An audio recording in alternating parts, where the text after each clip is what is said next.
Hi Virgo, this is Jov. Welcome po sa ating channel. By the way, Virgo, this is your weekly Gabay Tarot reading from May 4 to May 10, 2026. Gamitin ang reading na ito bilang gabay lamang. Tandaan Virgo, ito po ay general reading.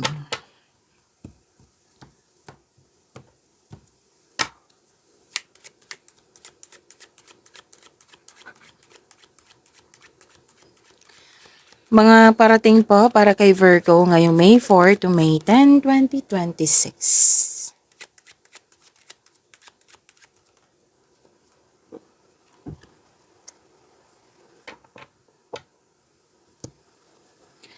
Okay, may grupo ng tao dito and I believe this is your family. Nag-uusap po tungkol sa domestic matters, tungkol sa property. Most likely property ito. Meron din naman domestic matters. At some of you nag-staycation sa bahay kasi you felt calm, relaxed, and security pag nasa bahay kayo. At sabi din dito na ang ilan sa inyo nakabenta ng property, bahay, at may deal kasi ako nakikita dito. At some of you, nakikita ko dito home base yung trabaho nyo. Opo. And this is also prosperity. Claim nyo po, Virgo. Nagkaroon ka ng family and emotional bonds. And you felt security nga pag nasa bahay ka. Maring security, bakasyon nga sa trabaho. Bakasyon po. Bakasyon po, staycation lang po sa bahay. I-correct ko lang po, Virgo. At may bago kayong project. Dalawang card mismo ang nag-clarify dito. May bagong project si Virgo.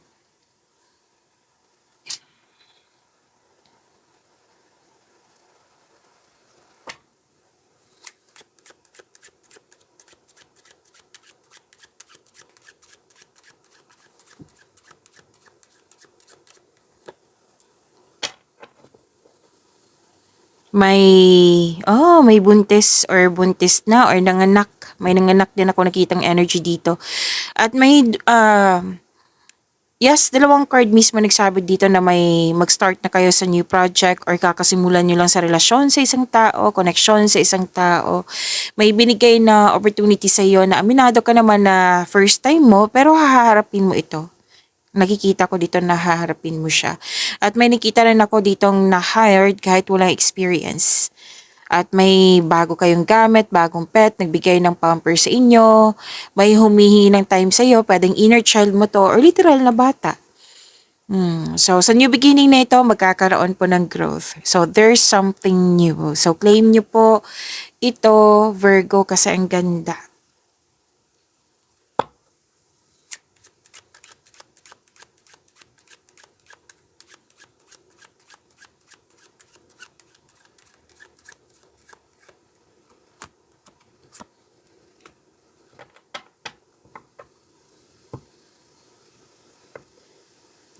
So far ang ganda ng cards mo, Virgo. Oh, ang ganda. Nakikita ko dito, you're having a good time. May party, reunion. Kanina pa, di ba, may group of people meeting. Most likely, na tinuring mo pamilya or literal talaga na pamilya ng yung kausap mo. Reunion. At na-entertain ka sa mga nangyari, sa mga ginagawa mo ngayon. At nakikita ko rin dito, nagkaroon ng pagkakaisa. Opo. May fulfillment sa pangarap, may happy outcome, may nakita rin ako ditong promises na tandaan yung sinabi ko kanina, lumabas din siya sa apat na card mo na may promises. Promises na may, di ba, natandaan nyo rin na may deal? Okay, so lumabas na naman sa apat na cards mo, may deal, promises, agreement, commitment, bagong project, kakasimula sa trabaho, kakasimula sa bagong relasyon, sa bagong koneksyon sa isang tao. So, happy outcome. Yes, happy outcome. Promises. Naulit na naman dito yung yung bagong pasok sa relasyon nga or sa business partnership na may nakipag-teamwork or nakipagtulungan sa inyo. At may proposal. Yes, may proposal, engagement, kasal, ikakasal. Mhm. So, family happiness ang nakikita ko dito sa apat na card na ito. Claim nyo po, Virgo, you deserve this.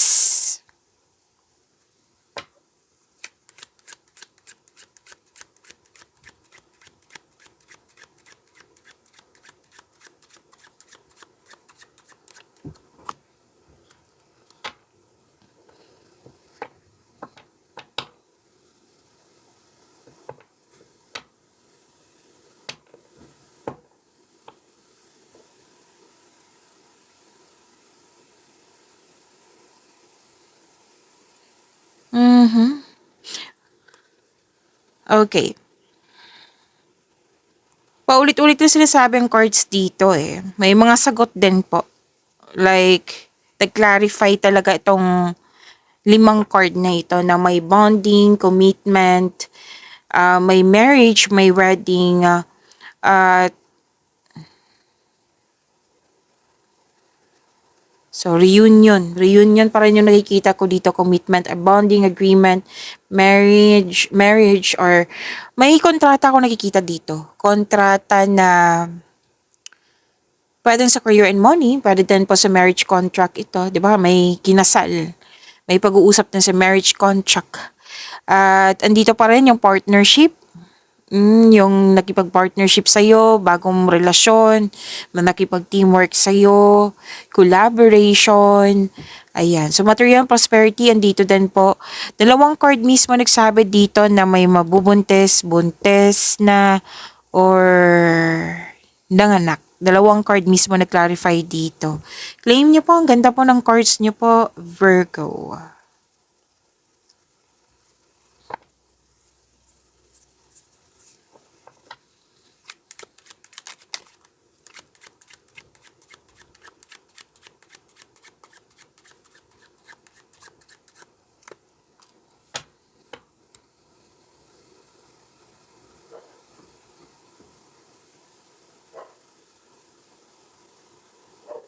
Ng ilan sa inyo naglilinis ng room, office room, sa bahay ba to? Kasi nag-prepare kayo na tatanggap pa kasi kayo ng bisita. Okay? At nakikita ko dito maraming ginagawa eh. Maraming ginagawa, pwede nag-arrange ng mga gamit dyan sa isang room, pwedeng naglilinis nga, literal, nag-general cleaning. Yes, may pag-uusap pa rin dito, confidential communication, private meeting, nag-uusap po tungkol sa domestic environment, economic progress. 'Di ba kanina pa? Oh, etong limang card na ito, nagsabi na there's something that comes in pairs, yan yung pinag-usapan din. At marami kang ginagawa. Tapos may dalawang card mismo nagsabi dito na may binigay sa'yo na bagong rose. Na aminado ka naman, di ba, na sinabi din kanina na bago sa iyo. Pero at the end of the day, di ba, tinry mo. At the end of the day, may realization ka sa nito. Like, may strength ka sa new role na ito. Like for example, yung parati kong yung example, para makuha niyo po na admin yung trabaho mo, tapos napunta ka sa sales kasi, yan yung binigay sa iyo, tapos dinay mo, at hindi mo in-expect. At the end of the day, may naging strength mo ito, like effective ka sa sales. Ayan. Admin yung position mo, tapos napunta ka sa sales, di ba? So, this is self-discovery na, effective ka pala ako sa sales. Ayan. So, ang ganda nito kasi self-discovery. At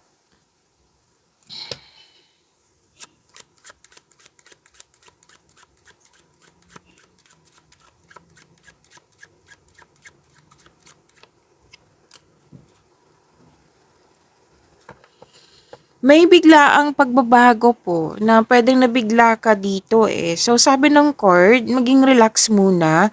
Wag ano tawag nito, wag mag-react kaagad or wag magbigay ng aksyon kaagad. Kung gusto mo magbigay ng aksyon, pag-isipan mo na mabuti kung ano yung itong aksyon na ito, magbibigay ba siya ng ano yung mga possible consequences niya para maging handa ka. Ang sabi kasi ng card dito, stop and rethink muna. Isipin mo yung mga possible consequences sa ibibigay mong aksyon. Okay? Tandaan niyo po yan. That is an advice. At sabi din dito na something is in need of your attention. Ang sabi din dito po, expect the unexpected. Na pwedeng hindi nga comfortable kasi biglaan nga. Ang sanabi naman ng card dito na makakatulong ito sa inyong growth, makakasuporta to sa inyong growth and expansion, itong biglaang pagbabago na ito. So, sana hindi kayo magalit or ma-disappoint or magkaroon ng away ng dahil sa biglaang pagbabago na ito. Kaya sinabi ng card na maging careful ka sa response mo.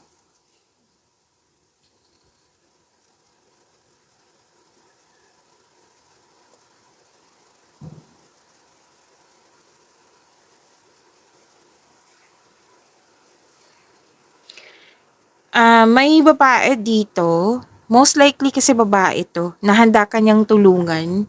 Or pwede din ikaw po ito na handa mo siyang tulungan. Kasi this is an act of receiving and act of receiving or giving na nag-o-offer ng help to other people. Pwede din po ikaw yung nakatanggap ng tulong. Basta may malakas ang energy dito na isang babae. Pwede din naman lalaki pero most of you kasi babae ang lumabas dito na sinasabi sa akin. Tapos makaka-receive ka ng regalo, tulong, pwede may nag-ask ka ng favor sa kanya at nagbigay ito ng tulong, development, progress, improvement, something valuable. Okay? So, kuha tayo ng, ano tawag dito? Message for you, Virgo, ngayong May 4 to May 10, 2026. Baka may narinig kayong ingay sa background ko ha, maingay po yung kapitbahay namin. Wala tayong magagawa niyan. Kundi ang gagawin natin, mag-focus po sa mensahe para may makuha kayong gabay. Okay? So expect na natin yan kasi bakasyon, di ba?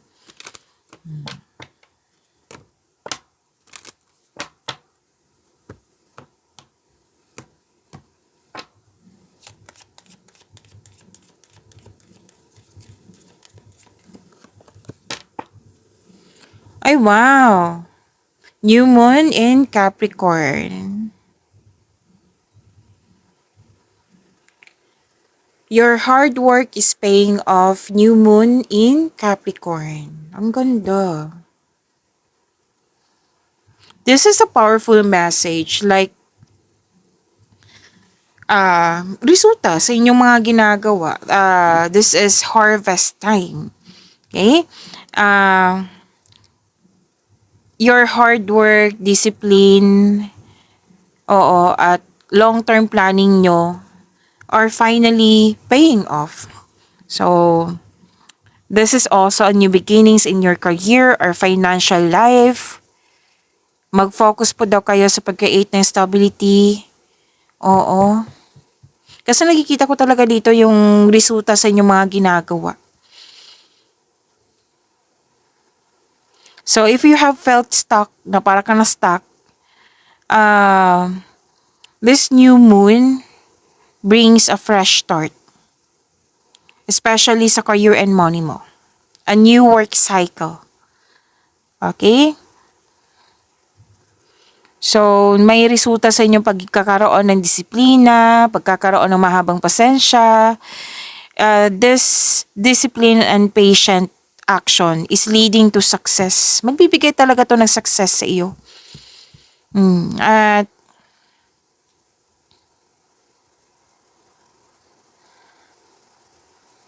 magkakaroon talaga ng magandang resulta kung magkaroon ka ng kumbaga, set a clear intention. Okay? So, trust the process. Kung sa tingin mo, yung progress ay masyadong mabagal, ang universe po, ang sabi kasi dito, the universe is strengthening your base for long-term success. Tinutulungan ka para magkaroon ng long-term success. So, kailangan talaga na mahabang pasensya. Pag-unawa din, oo. And it's time to, yung set a clear intention, maaari din na kailangan yung mag-write down yung gusto mong mangyari sa 2026 at maggawa ka ng mga action taken. Like, i-set mo siya na, di ba? I-set mo siya. Ito yung gagawin ko sa career and money ko ngayong May 2026.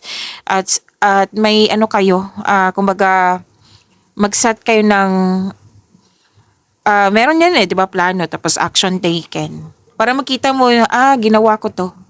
Sa loob ng Mayo 2026, ginawa ko to. Ito yung action taken ko. So, nabigyan ko ng action. Okay? Kumbaga, para masunod talaga yung gusto mo sa buhay. Okay? So, I think nasabi ko na lahat. Ang ganda nito. Kasi resulta to sa inyo mga pagiging hard worker. Claim niyo po ang mensahe. Ang ganda po.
Maraming salamat po, Virgo, sa mga hindi nag-skip ng ads.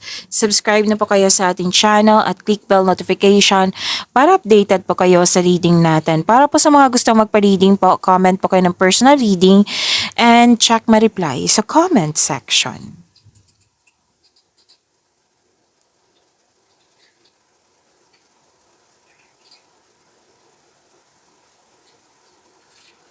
Okay, sa inyong energy, mas lumawak yung ambisyon niyo sa buhay. Opo, at malakas din yung intuition mo. Malakas ang iyong intuition. Nang dahil nito is magkakaroon ng may sekreto kang malalaman or malalaman mo na kung sino yung hindi tapat sa'yo, yung manloloko or nanloko sa'yo. So this card tells you na dapat ikaw ay magpahinga at magnilay-nilay. Be careful, maging maingat lang sa taong hindi totoo sa'yo. Alam mo to kung sino to kasi malakas ang iyong intuition. Be careful of seeing things that are not there. So may sikretong mabubulgar, kung malapit to sa'yo, mag-uusap kayo ng mahinahon. Magkaroon kayo ng honest conversation. Meron din dito na nalaman mo na may taong hindi totoo sa'yo, na hindi mo close, na maaring alam mo lang na so far wala kang binigay na action. Okay, tapos di ba may sabi kanina na may signing of contract? Sabi din dito na may maaring magbasa muna sa kontrata na ito kasi may matuklasan kang hidden charges or maka-discover ka ng too good to be true. Kaya be wiser at maging maingat.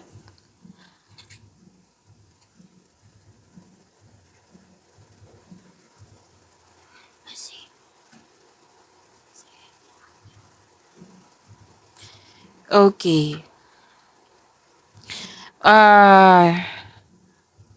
This is, dalawang card kasi nagsabi dito no, nagkaroon ng inner truth. At nang dahil sa mga nangyari, makaka-receive ka ng wisdom message. Magkakaroon po ng divine inspiration. Ginagamit mo yung talino mo dito, logical. Oo. Kasi kung sa astrology to, this is Virgo eh. Ginagamit mo yung talino, hardworking kayo, at nagbigay ka ng mahabang pasensya, which is good. Yan talagang yung kailangan. Oo. So hard work ang nakikita ko dito at dito din. nag-clarify po.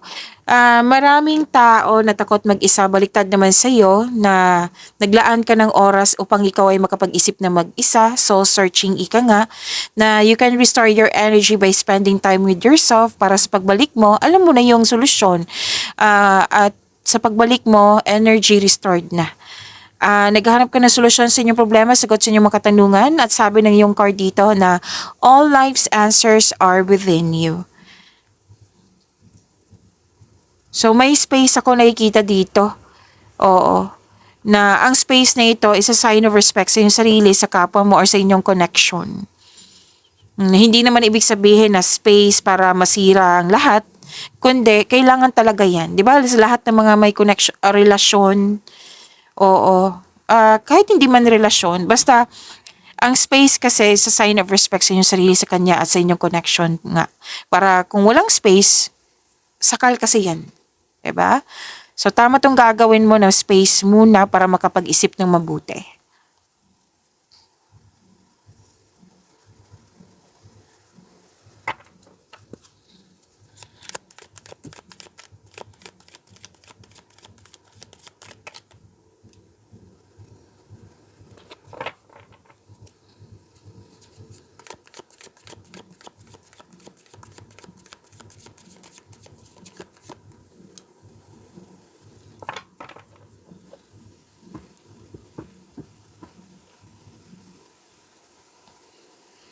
Sa career and money niyo po, nakikita ko dito na maraming ginagawa. Ito din yung sinabi kanina na magiging busy kayo. So, isa o maraming aloko idea ang darating sa'yo.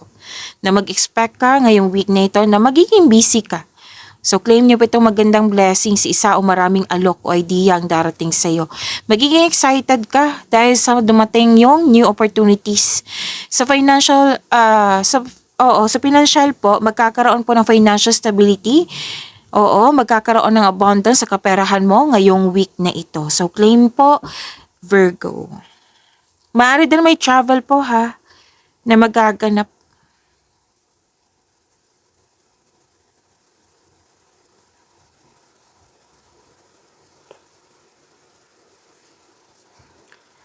Andito pa rin eh. From here to here at kanina din, hard work. Oo, naka-highlight talaga yung hard work mo dito. Pagiging productive niya sa araw-araw. Hard work at dedikasyon sa trabaho, sa negosyo, for financial prosperity. Advice ng card, ipagpatuloy niyo pong yung pagsisikap mo. Oo, so keep up the great work. Kasi nakikita ko naman dito na magbibigay talaga ito ng financial stability. Okay, dalawang card mismo nagsabi niyan. At yes, taas ng tagumpay dito sa iyong career and money. Keep up the great work po. Some of you nag-aaral ng new skills para ma-increase yung income nyo. Gumagawa po kayo ng passive income. So may pag-aaral ako nakikita dito, study or practicing. It will lead you to abundance po. Basta set kayo ng clear intention para magtagumpay po ito.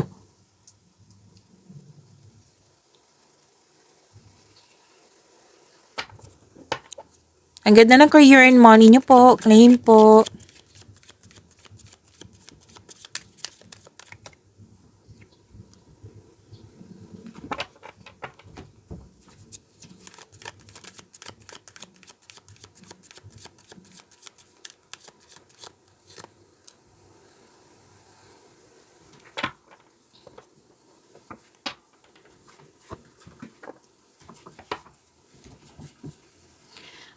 Okay,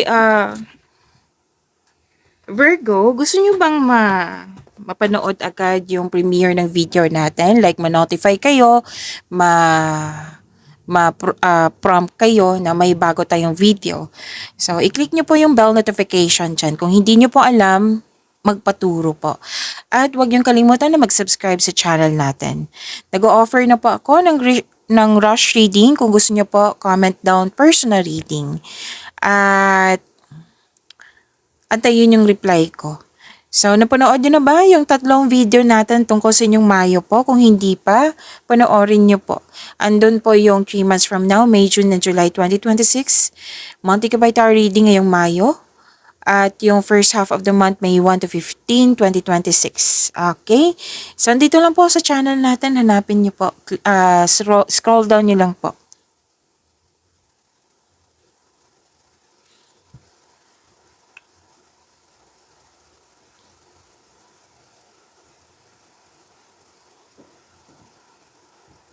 Okay, para sa mga single, love life, self-love, partnership, and romance. Para sa mga single, naging hard worker kayo, aminado naman kayo dito na wala kayong enough time for yourself. So, ang sabi ng card dito, kailangan ng balanse sa oras, sa trabaho, sa sarili, sa pamilya. Para sa mga relasyon sa buhay mag-asawa, pwedeng nagkaroon ng hindi pagkakaunawaan ng dahil sa lack of time. I think, correct me if I'm wrong, lumabas din to sa Monty Gabay Tarot reading nyo na may concern kayo sa recording sa lack of time. Pwedeng ikaw tong nagkaroon ng lack of time sa kapwa mo or ito yung concern mo sa kapwa mo na hindi kayo nagkaroon ng pagkakaunawan. Kung hindi man nangyari to, maging careful na. Kailangan mong magkaroon ng tamang panahon sa iyong sarili, sa kapwa mo, sa partner mo, sa pamilya mo. Okay, wag antayin na hindi kayo magkakaroon ng pagkakaunawaan kasi nakikita ko talaga dito. Kaya kung nagkaroon na po, kung kailan nyo to napanood, magkaroon ng pag-uusap. Yes, magkaroon ng schedule, panatilihin na maging totoo sa isa't isa. Huwag kayong mag-alala kasi nakikita ko naman dito na magkakaayos kayo.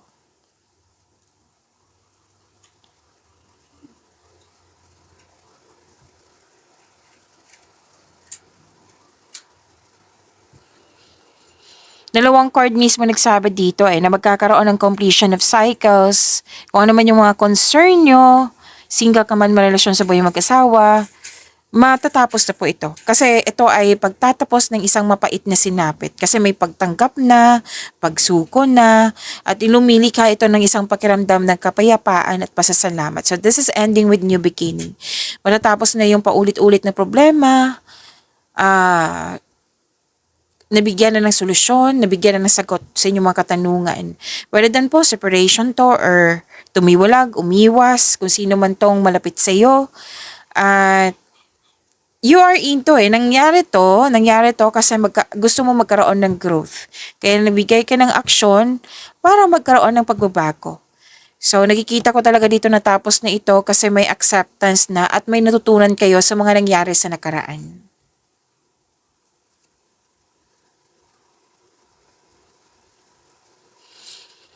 Okay, sa mga single po, may maliligaw ka na very charming at passionate partner na very active kang suyuin. At it might be this is in a fire signs or an air signs. Fire signs is Aries, Leo, Sagittarius. Air signs is air signs are Gemini, Libra, and Aquarius. Opo. At maaring sila po ang lumabas din si air signs pala dito. Maaring sila yung magiging partner mo soon. Sa mga relasyon, may nakita para ako dito na masyadong mabilis yung pagpasok ng relasyon. Like binigyan mo ng oo, binigyan ka kaagad ng oo. Ang sabi ng card, kung nagliligawan pa kayo, try nyo muna mag-enjoy ng moment. Like, without getting too carried away. Like, one step at a time lang. Enjoy nyo po yung getting to know each other stage nyo. Ayan.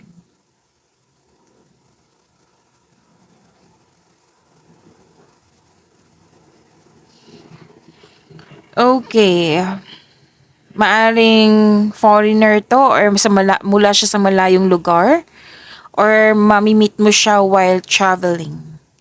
Ayan. So, ano pa? May loss of connection dito or nagtampuhan pero nakikita ko naman dito na magkakaayos kayo. So, communication is the key pa rin. Okay? Lumabas pa rin dito yung ang some of you excited sa coming party, celebration, monthsary, anniversary, birthday, kung ano man po ito. Tapos, andito pa rin yung sinabi ng card nyo kanina, matatapos din yung mapait na sinapit, kung ano man itong mga concern nyo. Magkakaroon ng pagkakaayos po. Kasi may pagtanggap na nangyari. Okay? And lahat kayo, sa mga single dyan, buhay mag-asawa sa mga relasyon, nakikita ko dito na lahat kayo nag-manifest na magkaroon ng wonderful relationship sa kapwa nyo. At ma-manifest nyo naman po ito. Yes, ma-manifest nyo po ito. Basta lang po, anong tawag nito?